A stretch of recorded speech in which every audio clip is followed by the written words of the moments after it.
स्वागत छ। आज हामी नेपाली विद्यार्थीहरू जापान जाँदाको प्रक्रिया कस्तो हुन्छ, त्यसलाई कसरी सहज बनाउन सकिन्छ भनेर अलि गहिरिएर कुरा गर्दैछौं। स्वागत छ। यो प्रक्रिया सुन्दा अलि लामो, धेरै चरणहरू भएको जस्तो लाग्छ नि, हैन? लाग्छ।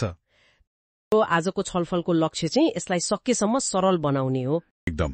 र यो यात्रामा लाग्नु अघि हरेक स्टेप राम्ररी बुझ्नु अनि योजना बनाउनु त अत्यावश्यक नै देखिन्छ। हो त। एउटा राम्रो योजना भयो भने यो प्रक्रिया अलि सजिलो र सफल पनि हुन्छ जस्तो लाग्छ, हैन? त्यही त। ल त्यसो भए पहिलो पाइलाबाटै सुरु गरौं न त निर्णय। किन जापान? हो, मुख्य कुरा। यो प्रश्नको जवाफ त क्लियर हुनु पर्यो नि, हैन? कोही भाषा सिक्न जान खोज्नान्, कोही डिग्री लिन, कोही कलेज पढ्न, कोही मास्टर गर्न वा कुनै खास तालिम लिन। उद्देश्य त स्पष्ट हुनै पर्यो। उद्देश्य क्लियर भएपछि अनि आउँछ भाषाको कुरा। हो, भाषा। जापानी भाषा कतिको जान्नु पर्ने रहेछ? त्यो JLPT भन्ने परीक्षामा कम्तीमा N5 के N4? N5 वा N4 तह पास गर्नुपर्ने देखिन्छ। यो चाहिँ एकदम आधारभूत तह हो, होइन? हो, आधारभूत। दैनिकी चलाउन, अलिअलि कक्षामा बुझ्नलाई होला। नेपालमै पनि त तयारी गर्न सकिन्छ नि, होइन र? सकिन्छ। धेरै इन्स्टिट्युटहरू छन्, भाषा स्कुलहरू मार्फत पनि गर्न सकियो। त्यो भयो।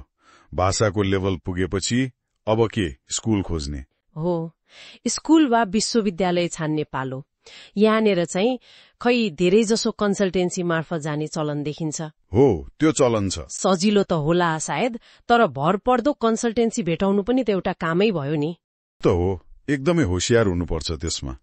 नत्र भने गलत ठाउँमा पर्यो भने झन्झन्झट। त्यही त। ल, भरपर्दो ठाउँ भेट्यो रे।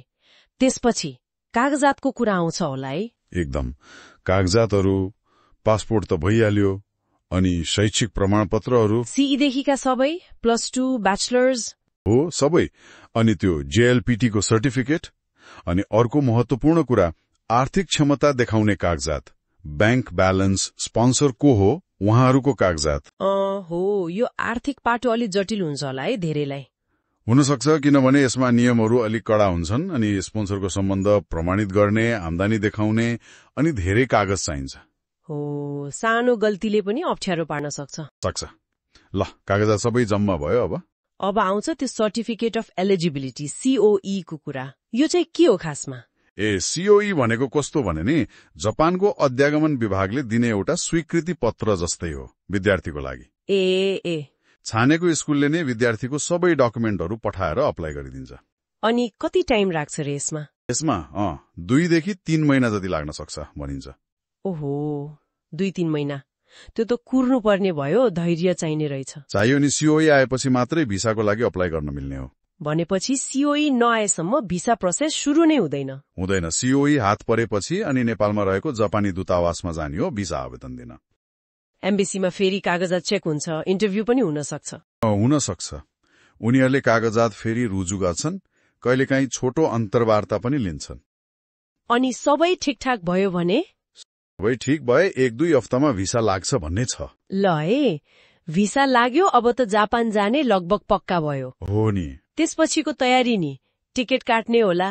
हो, टिकट काट्ने अनि जापानमा कहाँ बस्ने हो त्यो व्यवस्था मिलाउने। पैसा साट्ने, जापानी येन, अनि झोला प्याक गर्ने।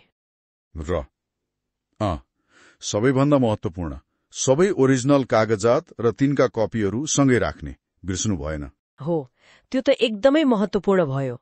समग्रमा हेर्दा यो निकै व्यवस्थित प्रक्रिया हो, तर हरेक पाइलामा एकदमै होशियार हुनुपर्छ। हो, ध्यान पुर्याउनु पर्ने देखियो।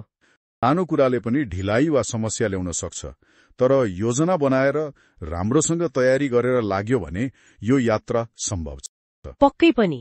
यो सबै प्रक्रिया पार गरेर जापान पुग्दा नयाँ अवसर त खुल्छन् नै, तर म के सोच्छु भने नि, यो पुरै यात्रा त्यो सुरुको सोचदेखि भाषा सिक्ने, कागज बनाउने, कुर्ने, भिसा लाग्ने अनि बल्ल जाने, यो सबैले विद्यार्थीलाई कति धेरै कुरा सिकाउँछ होला है?